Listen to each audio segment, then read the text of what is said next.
밥을 4그릇씩 먹으면 어쩌자는 거야? 뚱뚱한 노비 사시오. 5냥에 드리겠소. 5냥이면 거저요. 깍두기도 같이 드시오. 고맙습니다. 많이 배고팠나 보. 노비 주제에 3그릇씩 먹으면 어떡하는 거야? 괜히 사왔나?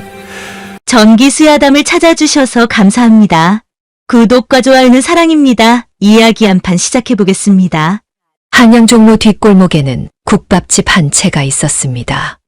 간판에는 태순의 국밥이라고 적혀 있었는데 글씨는 발에 있었고 건물은 낡았으며 문짝은 삐걱거렸습니다. 국밥집 주인 태순은 27살이었는데 얼굴은 평범했고 몸은 건장했으며 성격은 투박했습니다. 태순은 어린 시절 부모를 잃었습니다. 10살 때 역병이 돌아 부모님이 모두 돌아가셨고 태순은 거리를 떠돌며 굶주렸습니다. 남의 집 뒷간에서 자고 버려진 밥을 주워 먹고 개한테 물릴 뻔도 했습니다. 배고픔이 얼마나 서러운지 굶주림이 얼마나 무서운지 뼈저리게 알았습니다. 10년 후 먼 친척 할아버지가 태수를 불렀습니다. 할아버지는 작은 국밥집을 운영하고 있었는데 병이 들어 더 이상 일할 수 없었고 대를 이을 사람도 없었습니다. 할아버지는 태수에게 국밥집을 물려주며 말했습니다. 사람은 밥 먹고 산다고 배고픈 사람 배불리 먹이는 게 천직이라고 그렇게 살아보라고 말했습니다. 태수는 국밥집을 물려받았습니다. 처음에는 열심히 했습니다. 새벽같이 일어나 사골을 고아 육수를 만들고 손님을 맞이하고 설거지를 했습니다. 하지만 문제가 있었습니다. 맛이 없었습니다. 태수는 요리 솜씨가 없었고 육수는 맹탕이었으며 고기는 질겼습니다. 손님들은 하나둘 떠나갔습니다. 처음에는 하루 10명쯤 왔는데 반년이 지나자 하루 3명도 안 왔습니다. 태수는 절망했습니다. 이대로 가면 가게 문을 닫아야 할 것 같았습니다. 태수는 매일 밤 장부를 펼쳐보며 한숨을 쉬었습니다. 남은 돈은 5냥뿐이었습니다. 어느 날 아침 태수는 시장에 장을 보러 갔습니다. 쌀과 고기를 사야 했는데 돈이 부족해서 고민이었습니다. 태수는 시장을 돌아다니며 값을 깎아달라고 애걸했지만 상인들은 코웃음을 쳤습니다. 바로 그때였습니다. 시장 한쪽에서 소란이 일어났습니다. 사람들이 모여들어 구경하고 있었고 누군가 비명을 지르고 있었습니다. 태수는 호기심에 사람들 사이를 비집고 들어가 보았습니다. 한 뚱뚱한 여자가 바닥에 쓰러져 있었습니다. 여자는 20살쯤 되어 보였는데 키는 작았고 몸은 둥그렇으며 얼굴은 밥풀투성이었습니다. 여자 앞에는 떡 장수가 서 있었는데 떡 장수는 막대기를 들고 여자를 때리고 있었습니다. 이 도둑년, 또 내 떡을 훔쳐 먹었지. 매번 이러면 어떡하냐. 여자는 바닥에 엎드려 빌었습니다. 배가 고파서 그랬다고, 다음부터는 안 그러겠다고, 살려달라고 울부짖었습니다. 하지만 떡 장수는 듣지 않고 계속 때렸습니다. 구경꾼들은 수군거렸습니다. 저 여자는 주인 없는 종이라고, 여기저기 떠돌며 음식을 훔쳐먹는다고, 저렇게 뚱뚱한 게 밥만 축낸다고 비웃었습니다. 태수는 여자를 보며 묘한 감정이 들었습니다. 여자의 모습에서 어린 시절 자신의 모습이 겹쳐 보였습니다. 굶주리며 남의 집 뒷간을 뒤지던 자신, 버려진 밥을 주워 먹다 개한테 물릴 뻔했던 자신이 떠올랐습니다. 태수는 떡 장수에게 다가가 말했습니다. 저 사람을 제가 사겠습니다. 떡 장수는 태수를 보며 눈을 가늘게 떴습니다. 그리고 물었습니다. 저런 쓸모없는 식충이를 사겠다니 미쳤느냐고 말했습니다. 태수는 고개를 끄덕이며 말했습니다. 얼마를 달라고 자신이 사겠다고 말했습니다. 떡 장수는 잠시 생각하더니 말했습니다. 5냥 내시오. 5냥 주면 저 돼지를 가져가시오. 태수는 품에서 온양을 꺼내 떡 장수에게 건넸습니다. 전 재산이었습니다. 떡 장수는 돈을 받아 세어보더니 흡족한 표정으로 떠났습니다.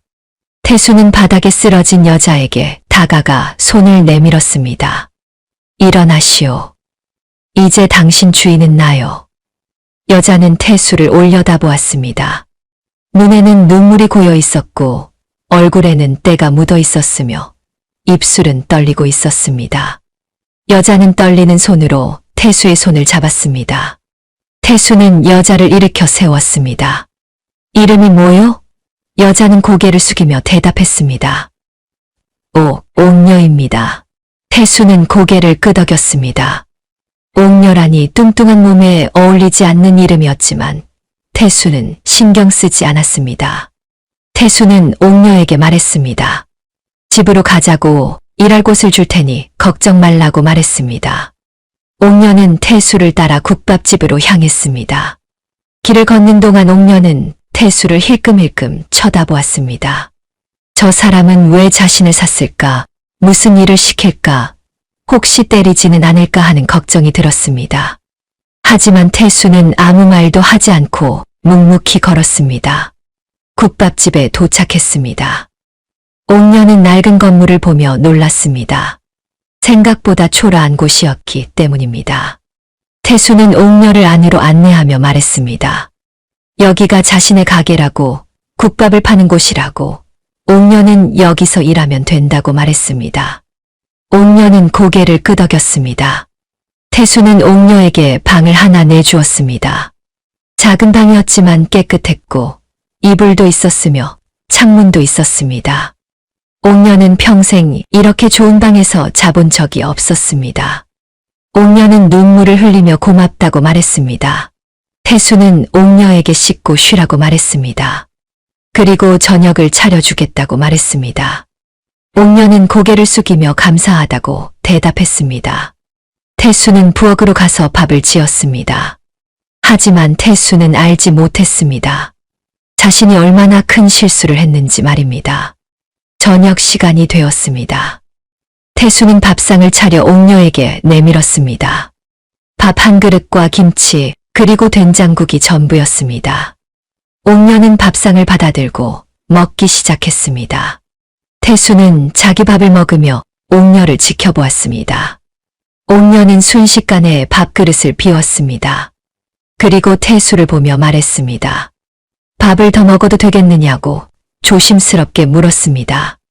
태수는 고개를 끄덕이며 밥을 더 퍼주었습니다. 옥녀는 두 번째 그릇도 순식간에 비웠습니다. 그리고 세 번째, 네 번째, 다섯 번째를 먹었습니다. 태수는 눈이 휘둥그레졌습니다. 옥녀는 멈추지 않고 계속 먹었습니다. 여섯 번째, 일곱 번째, 여덟 번째를 먹었습니다. 밥통이 거의 비어갈 때쯤 옥녀는 아홉 번째 그릇을 비우고 열 번째 그릇을 요청했습니다. 아이고 주인님, 죄송합니다만 한 그릇만 더. 태수는 기가 막혔습니다. 열 그릇이라니 밥통이 완전히 비었습니다. 태수는 마지막 밥을 긁어 옥녀에게 주었습니다. 옥녀는 고맙다며 열 번째 그릇도 깨끗이 비웠습니다. 태수는 빈 밥통을 보며 한숨을 쉬었습니다. 그리고 중얼거렸습니다. 거참, 내가 미쳤지. 쌀 귀신을 들이다니.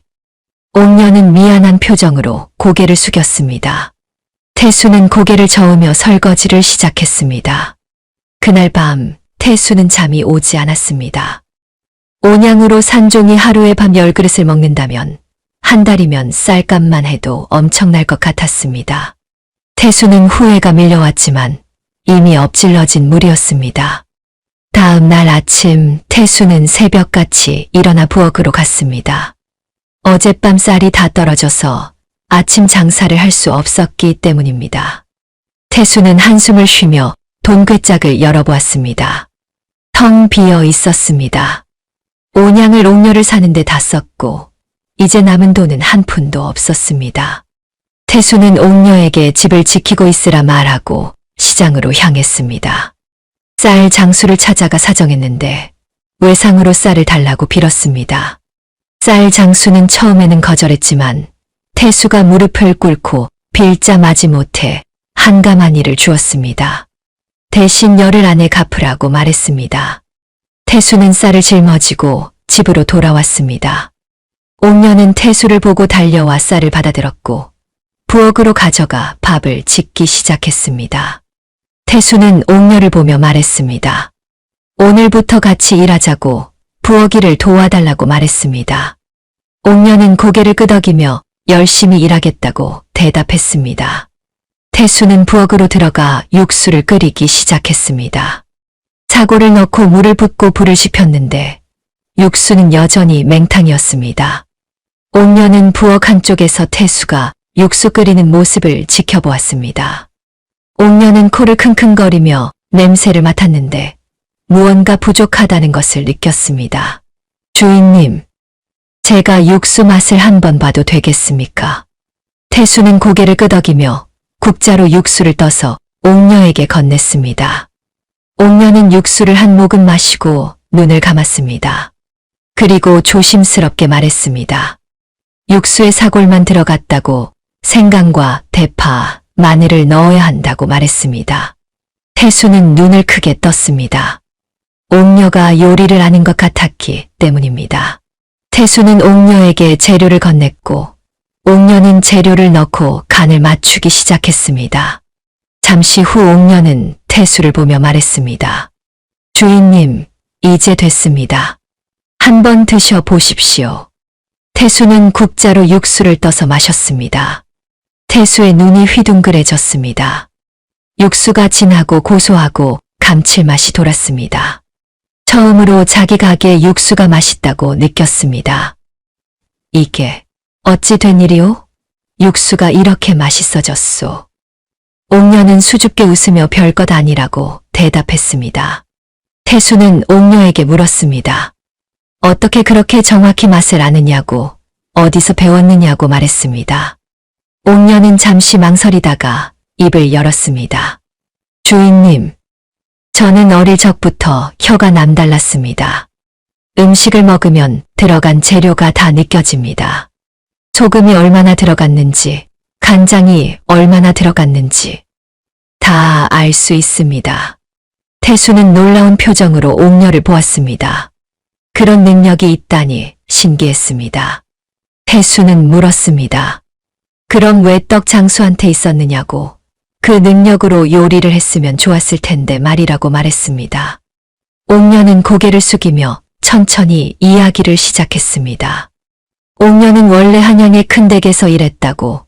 주인은 최대감이라는 사람이었는데 한양에서 제일 가는 요리집을 운영했다고 말했습니다. 옥녀는 어릴 적부터 최대감 집 부엌에서 일했고 뛰어난 미각으로 온갖 요리의 비법을 만들어냈습니다. 최대감은 제 재능을 착취했습니다. 3년 동안 모든 레시피를 뽑아냈습니다. 육수, 양념, 고기 삶는 법. 비법이 완성되자 저는 필요 없어졌습니다. 옥녀는 눈물을 글썽이며 말을 이었습니다. 최대감은 옥녀가 다른 곳으로 가서 비법을 퍼뜨릴까봐 두려웠다고. 그래서 옥녀를 강제로 살찌웠다고 말했습니다.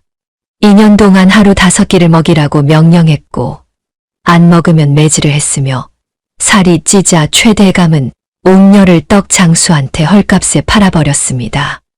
떡 장수는 제 재능을 몰랐습니다. 그저 힘쓸 일꾼으로만 생각했고 저는 떡을 나르고 청소를 하며 살았습니다. 하지만 배가 고팠고 몰래 떡을 훔쳐 먹다가 매를 맞았습니다. 태수는 옥녀의 이야기를 듣고 분노했습니다. 사람을 그렇게 대할 수 있단 말인가. 재능을 착취하고 버리다니 말입니다. 태수는 옥녀의 어깨를 두드리며 말했습니다. 이제 괜찮소. 여기서는 아무도 당신을 괴롭히지 않을 것이오. 당신이 원하는 대로 요리하시오. 옥녀는 눈물을 흘리며 고맙다고 말했습니다. 태수는 생각했습니다. 온양으로 쌀 귀신을 샀다고 생각했는데 알고 보니 보물을 산 것 같다고 말입니다. 그날부터 옥녀는 부엌을 맡았습니다. 옥녀의 손길이 닿자 음식 맛이 달라졌는데 육수는 진했고 고기는 부드러웠으며 간은 완벽했습니다. 하지만 손님이 없었습니다. 가게는 여전히 한산했고 하루에 2~3명만 왔으며 맛있어진 국밥을 아는 사람이 없었습니다. 옥녀는 태수를 보며 말했습니다. 조금만 기다리면 된다고, 맛있는 음식은 소문이 난다고 말했습니다. 태수는 고개를 끄덕이며 옥녀를 믿기로 했습니다. 며칠이 지났습니다. 어느 날 한 손님이 국밥을 먹고 감탄했습니다. 맛있다고, 이렇게 맛있는 국밥은 처음이라고 소리쳤습니다. 그 손님은 다음 날 친구를 데리고 왔고 친구는 또 다른 친구를 데리고 왔습니다. 소문이 퍼지기 시작했습니다. 일주일 후 가게는 손님으로 북적거리기 시작했습니다. 태수는 놀라며 옥녀를 보았습니다. 옥녀는 부엌에서 열심히 일하고 있었는데 얼굴에는 땀이 흘렀지만 웃고 있었습니다. 옥녀는 처음으로 자신의 재능을 제대로 쓸 수 있다는 것이 기뻤고 태수가 자신을 믿어준다는 것이 고마웠습니다. 태수는 생각했습니다. 온양이 아깝지 않다고 옥녀를 산 것이 인생 최고의 선택이었다고 말입니다. 한 달이 지났습니다.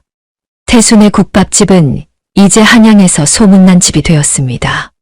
아침마다 손님들이 줄을 섰고 점심때는 자리가 없어서 밖에서 기다려야 했으며 저녁에는 쌀이 떨어져 문을 닫을 정도였습니다.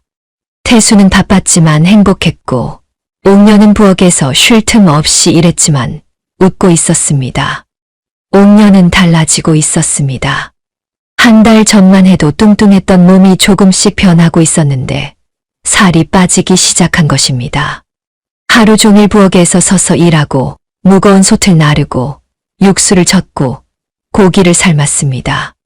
땀을 흘리며 일하다 보니 자연스럽게 살이 빠졌고 얼굴에는 혈색이 돌기 시작했으며 눈빛도 밝아졌습니다. 태수는 옥녀의 변화를 알아챘습니다. 처음 만났을 때는 둥글고 무거워 보였는데 이제는 조금 날씬해졌고 움직임도 가벼워졌으며 무엇보다 자신감이 생긴 것 같았습니다.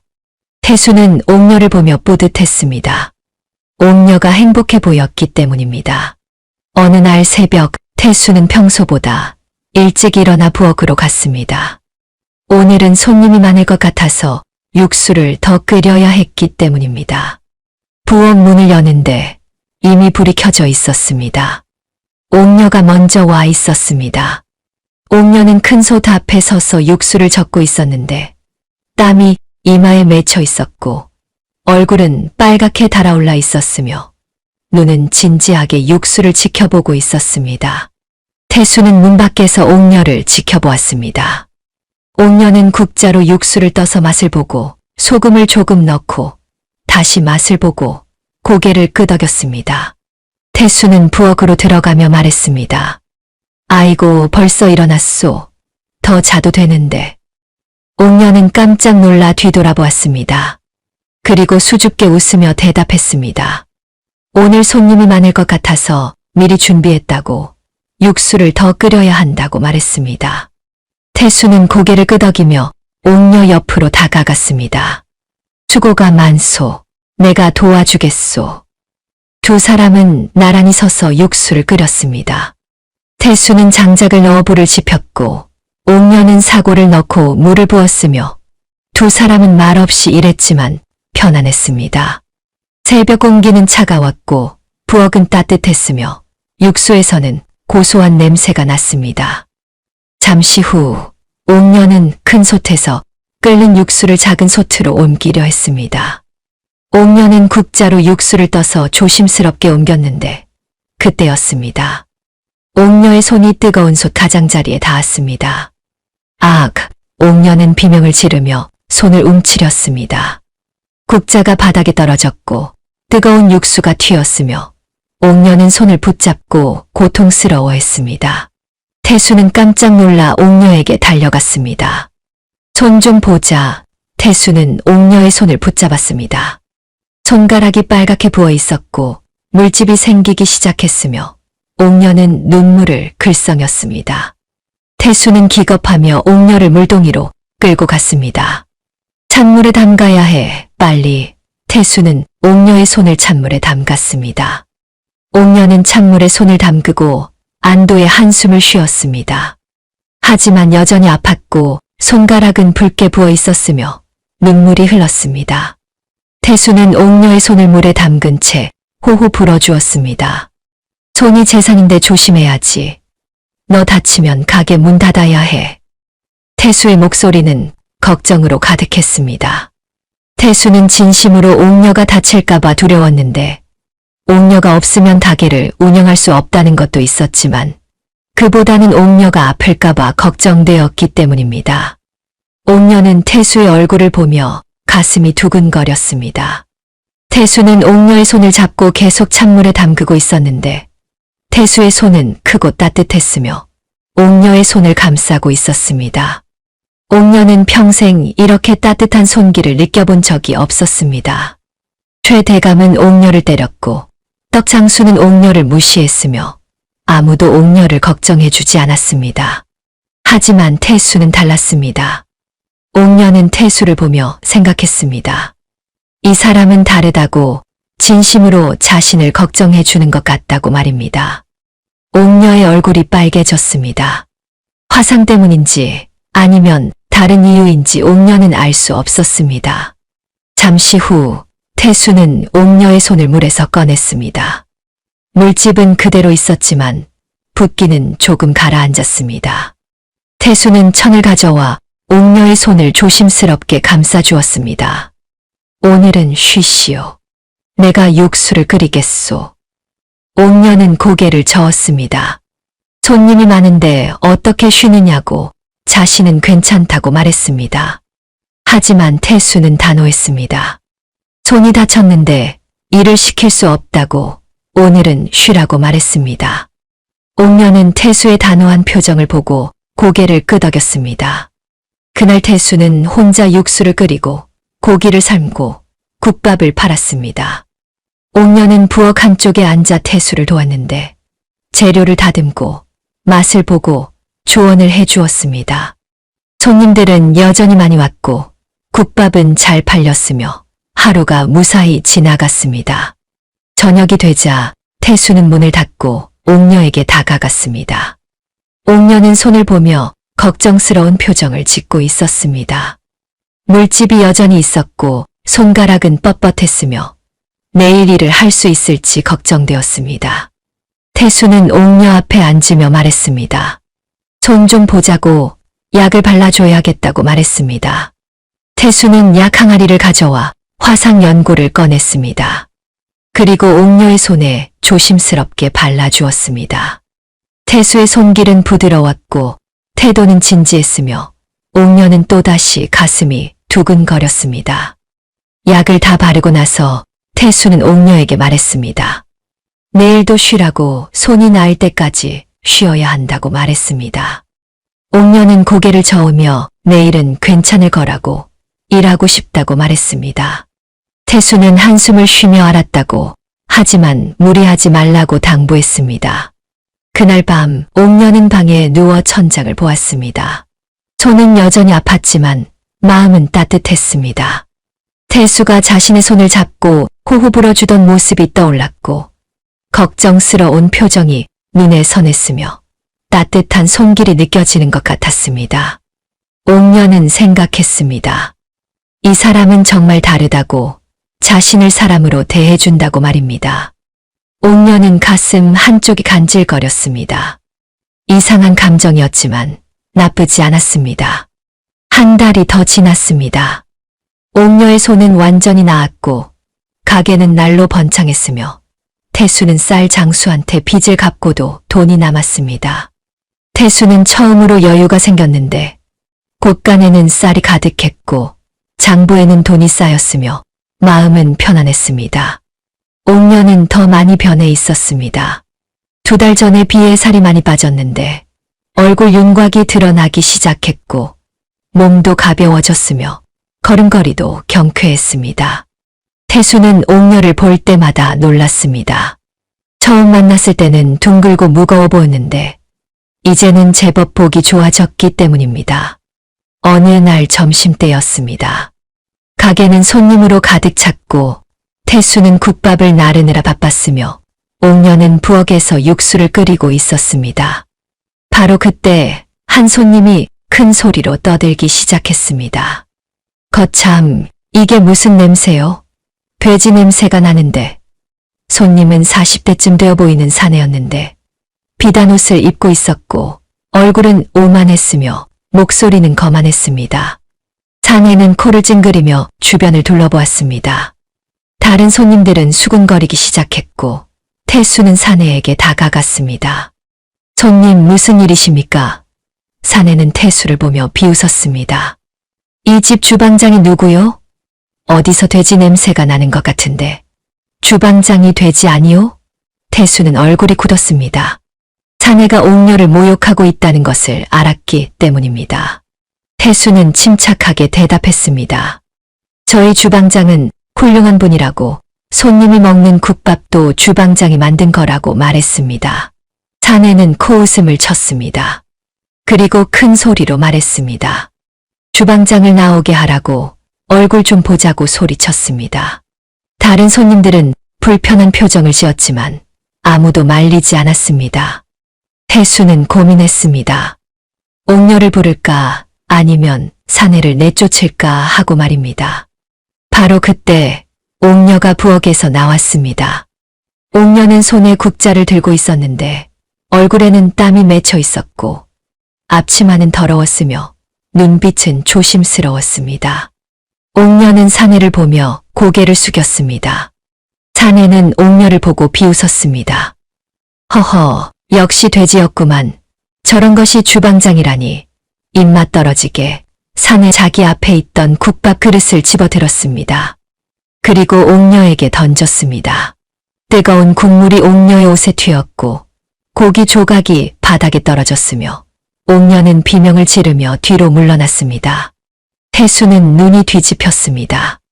태수는 사내에게 달려가 멱살을 잡았습니다. 그리고 큰 소리로 외쳤습니다. 내 가게 주방장한테 함부로 하지 마시오. 이 사람 손맛 덕에 당신이 배 채운 거요. 사내는 놀라 비틀거렸습니다. 태수는 사내를 끌고 가게 밖으로 나갔습니다. 그리고 사내를 길바닥에 내동댕이 쳤습니다. 사내는 바닥에 나뒹굴며 소리쳤습니다.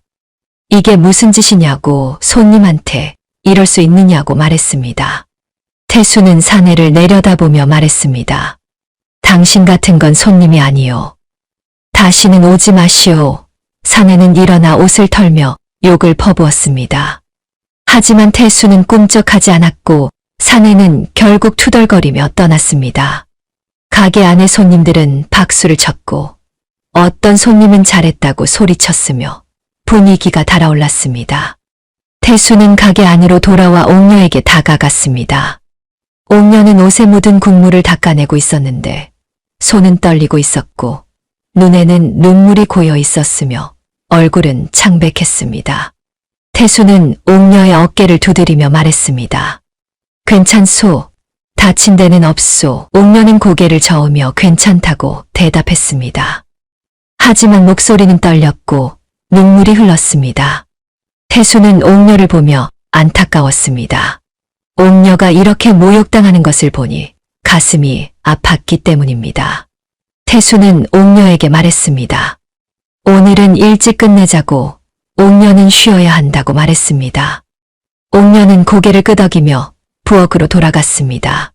하지만 옥녀의 뒷모습은 쓸쓸해 보였고 어깨는 축 처져 있었으며 태수는 마음이 무거웠습니다. 그날 저녁 가게 문을 닫은 후 태수는 혼자 나가 시장으로 향했습니다. 시장은 이미 어두웠고 대부분의 가게는 문을 닫았지만 신발 가게 하나가 아직 불을 밝히고 있었습니다. 태수는 신발 가게로 들어갔습니다. 신발 가게 주인은 노인이었는데 태수를 보고 반갑게 맞이했습니다. 태수는 주인에게 말했습니다. 여자 신발을 사고 싶다고 크기가 좀 큰 걸로 달라고 말했습니다. 주인은 고개를 끄덕이며 신발 몇 켤레를 꺼내 보여줬습니다. 태수는 신발들을 보며 고민했습니다. 그러다 한 켤레가 눈에 들어왔습니다. 연분홍색 꽃신이었는데 크기는 넉넉했고 꽃무늬가 수놓아져 있었으며 예뻤습니다. 태수는 그 꽃신을 집어들고 물었습니다. 이거 얼마요? 주인은 대답했습니다. 인양이라고 말했습니다. 태수는 비싸다고 생각했지만 옥녀를 위한 거라고 생각하니 아깝지 않았습니다. 태수는 돈을 내고 꽃신을 샀습니다. 주인은 꽃신을 보자기에 싸서 태수에게 건넸습니다. 태수는 꽃신을 들고 집으로 돌아왔습니다. 옥녀는 방에 있었는데 문 밖에서 낮은 소리가 들렸습니다. 울고 있는 것 같았습니다. 태수는 문을 두드렸습니다. 옥녀, 나요. 잠깐 나오시오. 옥녀는 잠시 후 문을 열었습니다. 눈이 빨갛게 부어 있었고 얼굴에는 눈물 자국이 남아 있었으며 표정은 의기소침했습니다. 태수는 옥녀를 보며 마음이 아팠습니다. 태수는 보자기를 옥녀에게 건넸습니다. 이거 당신 드리려고 샀소. 옥녀는 의아한 표정으로 보자기를 받았습니다. 그리고 천천히 풀어보았습니다. 안에는 연분홍색 꽃신이 들어있었습니다. 옥녀는 눈을 크게 떴습니다. 이게. 태수는 수줍게 웃으며 말했습니다. 맨날 고무신 신고 일하느라 발이 퉁퉁 부었더구려. 이거 신고 기운 내시오. 옥녀는 꽃신을 보며 눈물을 흘렸습니다. 평생 이런 예쁜 신발을 받아본 적이 없었습니다. 최 대감은 옥녀에게 누더기만 주었고 떡장수는 옥녀에게 아무것도 주지 않았으며 아무도 옥녀를 위해 뭔가를 사준 적이 없었습니다. 하지만 태수는 달랐습니다. 옥녀는 꽃신을 꼭 안으며 말했습니다. 주인님, 고맙습니다. 정말 고맙습니다. 태수는 손을 휘저으며 별것 아니라고 그냥 신고 일하라고 말했습니다. 하지만 옥녀는 알았습니다. 태수가 자신을 진심으로 아낀다는 것을, 자신을 사람으로 대해준다는 것을 말입니다. 옥녀는 가슴이 뜨거워졌습니다. 그날 밤 옥녀는 꽃신을 안고 잠들었습니다. 꽃신은 따뜻했고 마음은 포근했으며 태수의 얼굴이 떠올랐습니다. 옥녀는 생각했습니다. 이 사람은 정말 다르다고, 이 사람 곁에 있고 싶다고 말입니다. 다음 날 아침 옥녀는 꽃신을 신고 부엌으로 나왔습니다. 태수는 옥녀를 보고 웃었습니다. 꽃신이 잘 어울린다고, 예쁘다고 말했습니다. 옥녀는 얼굴이 빨개지며 고개를 숙였습니다. 하지만 두 사람은 알지 못했습니다. 한양 저편에서 최 대감이 소문을 듣고 있다는 것을, 태순의 국밥집이 대박났다는 소문을, 그리고 그 맛이 옥녀의 손맛이라는 것을 말입니다. 보름이 지났습니다. 태순의 국밥집은 이제 한양에서 손꼽히는 맛집이 되었습니다. 아침마다 줄이 섰고 점심에는 자리가 없었으며 저녁에는 재료가 떨어져 일찍 문을 닫았습니다. 태수는 곳간에 쌓인 돈을 보며 감탄했고 옥녀는 부엌에서 행복하게 일했으며 두 사람은 서로를 의지하며 살았습니다. 옥녀는 많이 변해 있었습니다. 석 달 전에 비해 살이 상당히 빠졌는데 얼굴 윤곽이 또렷해졌고 허리도 가늘어졌으며 움직임도 민첩했습니다. 태수는 옥녀를 볼 때마다 놀랐습니다. 처음 만났을 때는 뚱뚱했는데 이제는 제법 예뻐 보였기 때문입니다. 어느 날 오후 가게 문이 열리며 한 사내가 들어왔습니다. 사내는 50대쯤 되어 보였는데 비단 도포를 입고 있었고 얼굴은 살쪘으며 눈빛은 교활했습니다. 사내는 가게 안을 둘러보며 코를 킁킁거렸습니다. 그리고 자리에 앉아 국밥을 주문했습니다. 태수는 국밥을 내왔고 사내는 한 숟가락 떠서 입에 넣었습니다. 사내의 얼굴이 변했습니다. 눈을 크게 뜨고 다시 한 숟가락 떠서 먹고 고개를 끄덕였습니다. 사내는 국밥을 다 먹고 나서 태수를 불렀습니다. 주인장, 잠깐 이리 오시게. 태수는 사내에게 다가갔습니다. 사내는 태수를 보며 물었습니다. 이 집 주방장이 누구냐고, 어떻게 이런 맛을 내느냐고 말했습니다. 태수는 대답했습니다. 주방장은 자기 집 식구라고 재능이 뛰어난 사람이라고 말했습니다. 자네는 빙그레 웃으며 말했습니다. 혹시 주방장이 옥녀라는 이름을 가진 여자 아니요? 태수는 깜짝 놀랐습니다. 자네가 어떻게 옥녀의 이름을 아느냐고 물었습니다. 자네는 웃으며 대답했습니다. 자신은 최대감이라고 옥녀의 전 주인이라고 말했습니다. 태수는 얼굴이 굳었습니다. 옥녀에게 들었던 최대감이 바로 이 사람이었습니다. 옥녀를 강제로 살찌우고 재능을 착취하고 헐값에 팔아버린 그 사람이었습니다. 태수는 경계하며 물었습니다. 무슨 일로 왔느냐고 말했습니다. 최대감은 여유로운 표정으로 대답했습니다. 옥녀를 보러 왔다고 오랜만에 얼굴 좀 보고 싶다고 말했습니다. 태수는 거절했습니다. 옥녀는 지금 바쁘다고 손님을 만날 수 없다고 말했습니다. 하지만 최대감은 포기하지 않았습니다. 최대감은 품에서 돈주머니를 꺼내 탁자 위에 놓았습니다. 돈주머니는 묵직했고 엽전 소리가 딸그락거렸으며 태수는 돈주머니를 보았습니다. 50냥이요. 옥녀를 내게 팔게. 태수는 눈을 크게 떴습니다. 50냥이라니 엄청난 돈이었습니다. 태수네 국밥집이 한 달 동안 벌어도 50냥은 안 되었습니다. 태수는 흔들렸습니다. 50냥이면 가게를 크게 확장할 수 있고 더 좋은 재료를 살 수 있으며 편하게 살 수 있었습니다. 하지만 태수는 고개를 저었습니다. 돈보다 중요한 게 있다고 옥녀는 팔 수 없다고 말했습니다. 최대감은 코웃음을 쳤습니다. 왜 안 파느냐고 50냥이면 큰돈인데 말이라고 물었습니다. 태수는 대답했습니다. 옥녀는 내 식구요. 식구를 파는 건 사람이 할 짓이 아니요. 최대감은 비웃으며 말했습니다. 식구라니 옥녀는 그저 종일 뿐이라고 돈으로 산 물건이라고 말했습니다. 태수는 화가 났지만 참았습니다.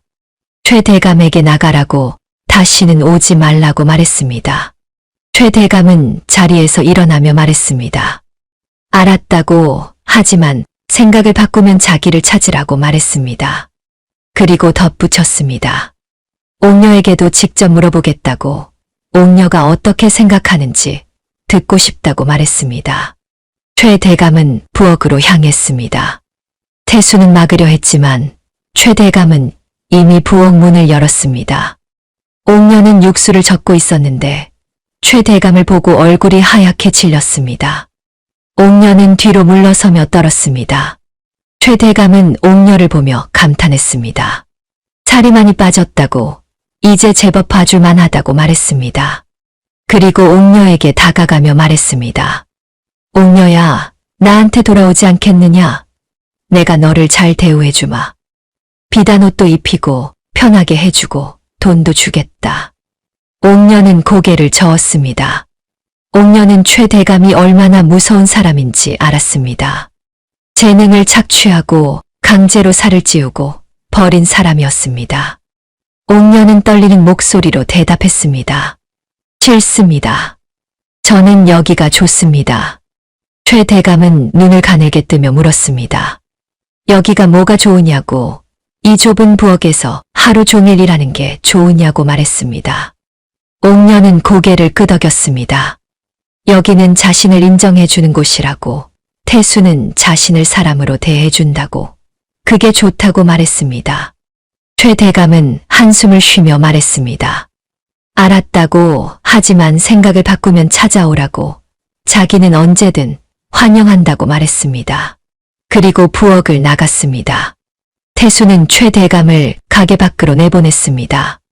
최대감은 떠나면서 태수에게 말했습니다.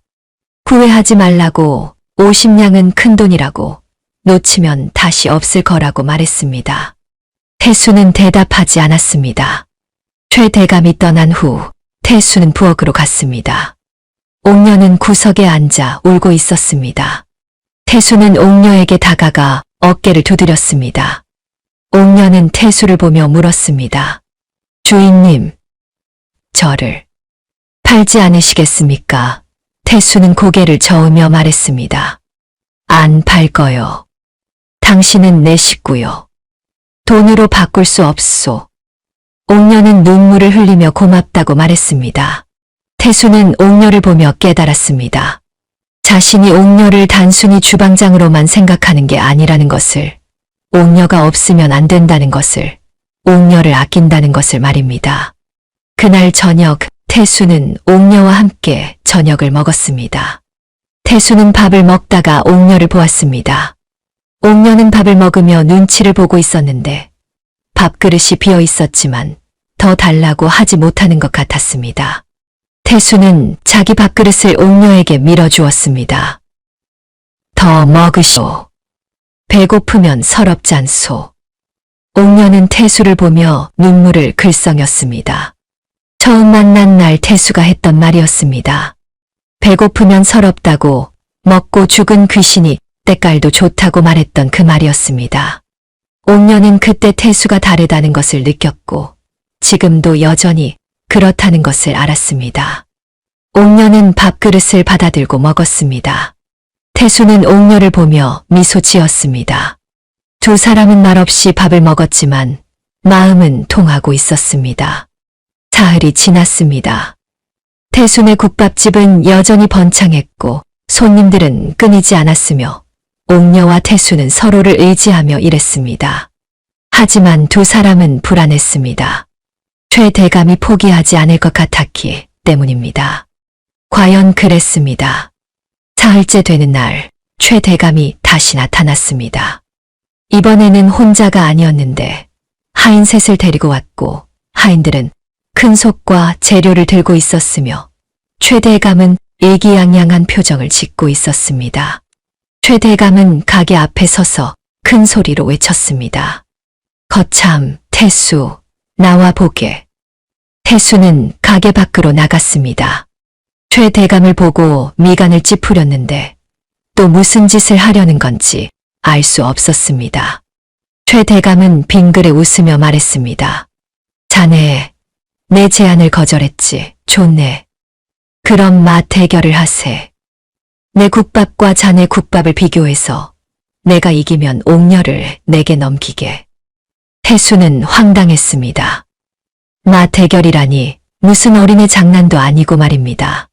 하지만 최 대감은 진지했습니다. 최 대감은 말을 이었는데 장터에서 대결하자고, 구경꾼들 앞에서 공정하게 하자고, 만약 태수가 거절하면 비겁한 놈이라고 소문내겠다고 말했습니다. 태수는 고민했습니다. 거절하면 소문이 날 것 같았고 받아들이면 옥녀를 잃을 수도 있었으며 어느 쪽도 좋지 않았습니다. 하지만 옥녀가 부엌에서 나와 말했습니다. 주인님, 제가 하겠습니다. 최 대감한테 지지 않을 자신이 있습니다. 태수는 옥녀를 보았습니다. 옥녀의 눈빛은 단호했고 표정은 자신 있었으며 손은 떨리지 않았습니다. 태수는 고개를 끄덕였습니다. 옥녀를 믿기로 한 것입니다. 좋소. 대결을 받아들이겠소. 최 대감은 흡족한 표정으로 웃었습니다. 그리고 말했습니다. 오늘 오후 종로 큰 장터에서 만나자고, 구경꾼들 앞에서 공정하게 대결하자고 말했습니다. 태수는 알았다고 대답했습니다. 오후가 되었습니다. 종로 큰 장터에는 사람들이 모여들었는데 소문이 퍼져서 구경꾼들이 몰려왔고 장터는 인산인해를 이루었으며 분위기는 축제 같았습니다. 장터 한쪽에는 최 대감이 솥을 놓고 있었고 반대편에는 태수와 옥녀가 솥을 놓고 있었습니다. 심판은 동네 원로 어르신이 맡았는데 70이 넘은 노인이었고 공정하기로 소문났으며 구경꾼들도 신뢰했습니다. 노인은 두 팀 사이에 서서 규칙을 설명했습니다. 각자 국밥을 끓여서 제출하고 노인이 맛을 보고 더 맛있는 쪽이 이긴다고 말했습니다. 자, 그럼 시작하시오. 최 대감은 자신만만하게 육수를 끓이기 시작했습니다. 최 대감은 옥녀에게서 뽑아낸 레시피대로 했는데 사고를 넣고 생강을 넣고 대파를 넣고 마늘을 넣었으며 정확한 비율로 양념을 넣었습니다. 최 대감은 옥녀를 보며 비웃었습니다. 내 레시피로 만들었으니 내가 이길 수 없다는 듯이 말입니다. 옥녀는 침착하게 육수를 끓였습니다. 옥녀는 레시피를 따르지 않았는데 그저 재료를 보고 냄새를 맡고 맛을 보며 직감으로 요리했습니다. 옥녀는 사고를 넣고 생강을 조금 더 넣고 대파를 조금 덜 넣고 마늘은 다지지 않고 통째로 넣었으며 소금은 손끝으로 느끼며 조절했습니다. 시간이 흘렀습니다. 1시즌쯤 지나자 두 사람 모두 국밥을 완성했습니다.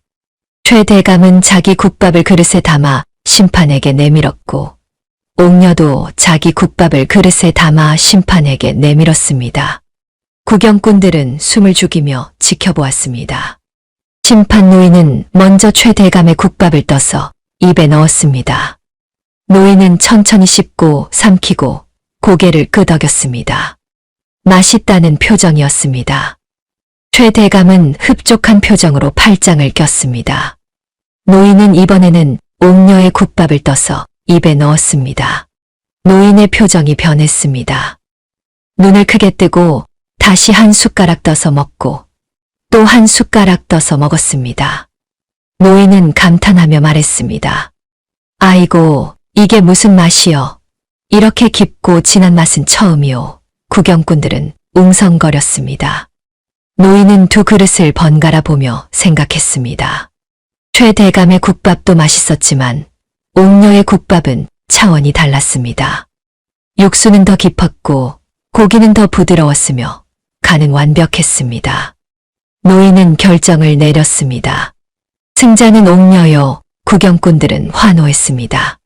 박수가 터져 나왔고 옥녀의 이름을 외쳤으며 태수는 기뻐하며 옥녀의 어깨를 두드렸습니다. 옥녀는 눈물을 흘리며 웃었습니다. 자신이 이겼다는 것이 최 대감을 꺾었다는 것이 믿기지 않았습니다.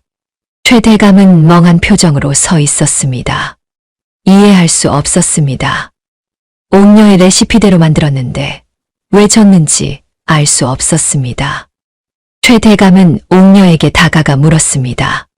어찌 된 일이냐? 내가 내 레시피대로 만들었는데 왜 내가 졌느냐? 옥녀는 최 대감을 보며 침착하게 대답했습니다. 대감님, 레시피는 껍데기일 뿐입니다. 진짜 요리는 재료를 느끼고 맛을 보고 마음을 담는 것입니다. 대감님은 레시피만 따라했지 요리를 하지 않으셨습니다. 최 대감은 할 말을 잃었습니다. 옥녀의 말이 맞았습니다. 최 대감은 레시피만 알면 된다고 생각했는데 알고 보니 옥녀의 혀, 옥녀의 감각, 옥녀의 마음이 핵심이었습니다. 레시피는 그저 참고일 뿐이었고 진짜 요리는 옥녀만 할 수 있었습니다. 최 대감은 고개를 떨구고 장터를 떠났습니다. 하인들이 솥을 들고 따라갔고 구경꾼들은 비웃으며 최 대감을 보냈습니다. 최 대감은 완전히 패배했습니다. 태수는 옥녀를 안아주며 말했습니다. 잘했다고 자랑스럽다고 말했습니다. 옥녀는 태수의 품에서 울었습니다. 기쁨의 눈물이었습니다. 옥녀는 생각했습니다. 드디어 최 대감의 그림자에서 벗어났다고, 이제 자유롭다고 말입니다. 구경꾼들은 태순의 국밥집으로 몰려갔습니다. 모두 옥녀의 국밥을 먹고 싶어 했고, 가게는 그 어느 때보다 북적거렸으며, 태수와 옥녀는 행복하게 손님을 맞이했습니다. 그날 밤, 가게 문을 닫고 나서 태수는 옥녀에게 말했습니다. 수고했다고, 이제 편히 쉬라고 말했습니다. 옥녀는 고개를 끄덕이며 방으로 들어갔습니다. 하지만 잠이 오지 않았습니다. 가슴이 두근거렸고 태수의 얼굴이 떠올랐으며 묘한 감정이 밀려왔습니다. 태수도 잠이 오지 않았습니다. 태수는 대청마루에 앉아 달을 보며 생각했습니다. 옥녀가 없으면 안 된다는 것을, 옥녀를 평생 곁에 두고 싶다는 것을, 옥녀를 사랑한다는 것을 말입니다. 맛 대결이 끝나고 일주일이 지났습니다. 태순의 국밥집은 이제 한양에서 제일 가는 맛집이 되었는데 아침마다 줄이 길게 늘어섰고 점심에는 자리를 잡으려고 사람들이 다투었으며 저녁에는 재료가 떨어져 일찍 문을 닫을 정도였습니다. 태수와 옥녀는 바빴지만 행복했고 돈은 쌓였으며 미래는 밝아 보였습니다. 옥녀는 완전히 변해 있었습니다. 넉 달 전 처음 만났을 때와는 비교할 수 없을 정도로 달랐는데 살이 많이 빠져서 얼굴은 갸름해졌고 허리는 잘록해졌으며 걸음걸이는 경쾌했습니다. 무엇보다 눈빛이 달랐습니다. 예전에는 두려움으로 가득했는데 이제는 자신감으로 빛났고 웃음도 많아졌으며 행복해 보였습니다. 태수는 옥녀를 볼 때마다 가슴이 두근거렸습니다. 처음에는 단순히 불쌍해서 샀던 것인데 이제는 옥녀 없이는 못 살 것 같았고 옥녀를 보면 기분이 좋았으며 옥녀 곁에 있고 싶었습니다. 태수는 알았습니다. 자신이 옥녀를 사랑한다는 것을 말입니다.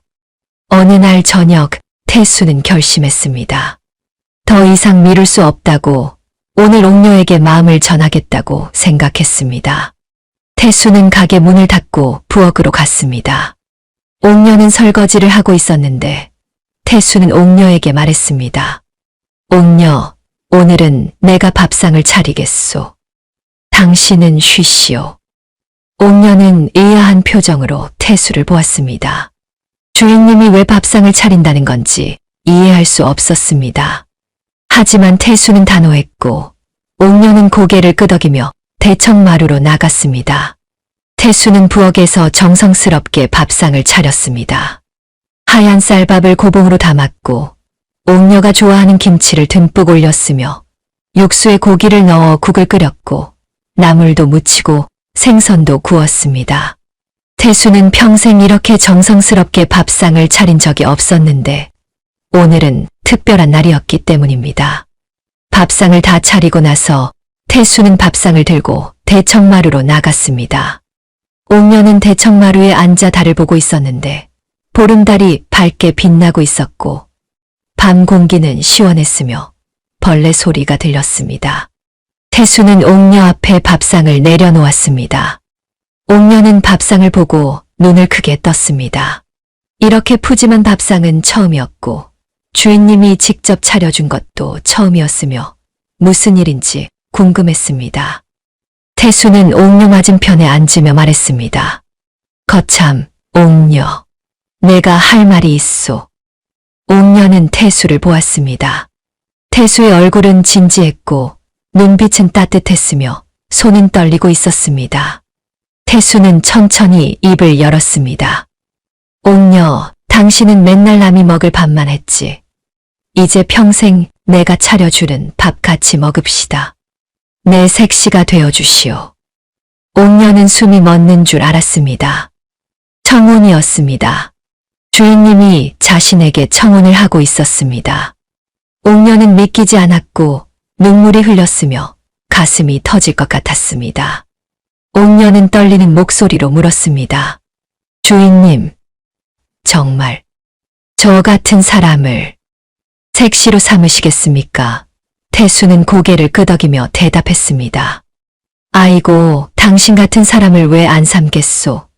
당신은 재능도 있고 아름다우소. 내 곁에 있어 주시오. 옥녀는 눈물을 흘리며 고개를 끄덕였습니다. 그리고 수줍게 웃으며 대답했습니다. 네, 서방님. 대신 밥은 고봉밥으로 주셔야 해요. 태수는 크게 웃으며 옥녀의 손을 잡았습니다. 옥녀도 태수의 손을 잡았는데 두 사람의 손은 따뜻했고 마음은 하나였으며 미래는 밝았습니다. 한 달 후 두 사람은 혼례를 올렸습니다. 화려하지는 않았지만 따뜻한 혼례였는데 동네 사람들이 모여 축하해줬고 가게 단골 손님들이 선물을 가져왔으며 모두가 행복해했습니다. 옥녀는 비단 한복을 입고 있었는데 살이 빠져서 한복이 잘 어울렸고 얼굴에는 미소가 가득했으며 태수는 옥녀를 보며 감탄했습니다. 혼례가 끝나고 두 사람은 신방에 들어갔습니다. 옥녀는 수줍어하며 고개를 숙였고 태수는 옥녀의 손을 잡으며 말했습니다. 평생 잘 대접하겠다고, 배고프지 않게 해주겠다고 행복하게 해주겠다고 약속했습니다. 옥녀는 눈물을 흘리며 고맙다고 대답했습니다. 그날 밤 두 사람은 마주 앉아 밤늦도록 이야기를 나눴습니다. 옥녀는 자신의 과거를 말했는데 얼마나 힘들었는지, 얼마나 외로웠는지, 얼마나 죽고 싶었는지 말했습니다. 태수는 옥녀의 손을 잡으며 들었고 이제는 그런 날이 다시 오지 않을 거라고 약속했습니다. 태수도 자신의 과거를 말했습니다. 부모님을 잃고 거리를 떠돌던 이야기, 굶주림이 얼마나 서러웠는지, 밥 한 그릇이 얼마나 귀했는지 말했습니다. 옥녀는 태수의 이야기를 들으며 울었습니다. 두 사람은 서로의 상처를 이해했고 서로를 보듬었으며 마침내 하나가 되었습니다. 세월이 흘렀습니다. 1년이 지났고 태순의 국밥집은 더욱 번창했으며 두 사람은 행복하게 살았습니다. 어느 날 아침 태수는 부엌에서 밥을 짓고 있었습니다. 약속대로 태수가 아침 밥상을 차리고 있었는데 옥녀는 안방에 누워 있었습니다. 태수는 밥상을 들고 안방으로 들어갔습니다. 옥녀는 이불을 덮고 누워 있었는데 배가 불룩하게 나와 있었습니다. 옥녀는 임신 중이었습니다. 태수는 밥상을 내려놓으며 물었습니다. 어디 불편한 데는 없느냐고, 뭐 먹고 싶은 거 있느냐고 말했습니다. 옥녀는 웃으며 대답했습니다. 괜찮다고, 그저 배가 고프다고 말했습니다. 태수는 웃으며 밥그릇을 옥녀에게 건넸습니다. 고봉밥이었습니다. 옥녀는 밥그릇을 받아 들고 먹기 시작했습니다. 태수는 옥녀 옆에 앉아 함께 밥을 먹었습니다. 두 사람은 나란히 앉아 밥을 먹었는데 말은 없었지만 행복했고 고요했지만 따뜻했으며 평범했지만 완벽했습니다. 태수는 생각했습니다. 온양으로 이런 행복을 샀다고 인생에서 최고의 선택이었다고 말입니다. 옥녀도 생각했습니다. 뚱뚱하다고 비웃던 사람들이 많았지만 태수는 자신의 마음을 봐줬다고, 재능을 알아봐줬다고, 사랑해줬다고 말입니다. 옥녀는 태수의 손을 잡으며 속으로 다짐했습니다. 평생 이 사람 곁을 지키겠다고, 맛있는 밥을 해주겠다고, 행복하게 살겠다고 말입니다. 허허, 참으로 신기한 일이지 않습니까? 시장에서 밥 훔쳐 먹던 뚱뚱한 여종 하나가 알고 보니 천재 요리사였고 그 여종을 산 가난한 국밥집 주인은 알고 보니 진심으로 사람을 대할 줄 아는 따뜻한 사람이었습니다. 세상 사람들은 말합니다. 겉모습이 중요하다고, 뚱뚱한 사람은 쓸모없다고, 돈이 제일이라고 말합니다. 하지만 이 이야기는 그 반대를 보여줍니다. 뚱뚱한 겉모습 속에 천재가 숨어 있었고 가난한 주인 속에 따뜻한 마음이 있었으며 온양짜리 거래 속에 평생의 사랑이 숨어 있었습니다. 옛말에 이르기를 배고픈 만큼 서러운 게 없다고 했습니다. 태수는 어릴 적 굶주림을 알았기에 옥녀의 배고픔을 이해했고 옥녀는 학대당한 과거가 있었기에 태수의 따뜻함을 알아봤습니다. 두 사람은 서로의 상처를 이해했고 서로를 보듬었으며 마침내 하나가 되었습니다. 또한 이 이야기는 진심의 가치를 보여줍니다. 최대감은 레시피만 있으면 된다고 생각했지만 알고 보니 요리는 마음이었습니다. 재료를 느끼고 맛을 보고 정성을 담는 것이 진짜 요리였고 그것은 돈으로 살 수 없는 것이었습니다. 태수도 마찬가지였습니다. 태수는 옥녀를 돈으로 샀지만 진심으로 대했고 그 진심이 옥녀의 마음을 얻었으며 결국 평생의 동반자를 얻었습니다. 온양으로 산 것은 식충이가 아니었습니다. 온양으로 산 것은 평생 밥상 친구이자 동반자를 샀습니다. 돈으로 산 것은 껍데기였지만 진심으로 얻은 것은 사랑이었습니다. 겉모습으로 사람을 판단하지 말고 마음을 보라는 교훈을 이 이야기는 우리에게 전해줍니다. 오늘의 이야기 여기서 마칩니다.